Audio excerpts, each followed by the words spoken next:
কই দাদা?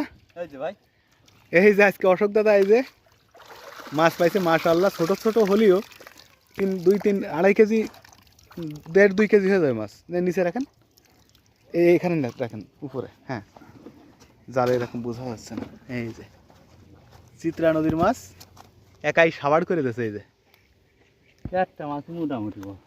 এই যে আমাদের নারিকেল বাড়ি আর চিত্রা নদী। এই যে আমাদের একটা ছোট ভাই উপরে মাছ ধরতেছে। না না, এটা দেখো সব এরকম ছোট, আর এর থেকে কিছু বড় আছে। হ্যাঁ হ্যাঁ, এটা তো ছোট। দেখি জালের ভিতরে একটু করে। সজীব ভাই এসেছে কোথার থেকে? কি এটা গ্রাস কাপ নাই ভাই? এটা একটা পাইছে গ্লাস কাপ ছোট্ট। হ্যাঁ হ্যাঁ, ওই নি ভিডিও হচ্ছে না। কত মাছ মাশাআল্লাহ! এতে জালের এ কোনা কোনা এই পাশেও তো রয়েছে। হ্যাঁ হ্যাঁ, সব ফুল করে ফেলাইছেন। হ্যাঁ, এই যে ছিপনি তুলো দেখাও। এই যে দাদা আছে, এই যে আধার দিয়ে মারতেছিল।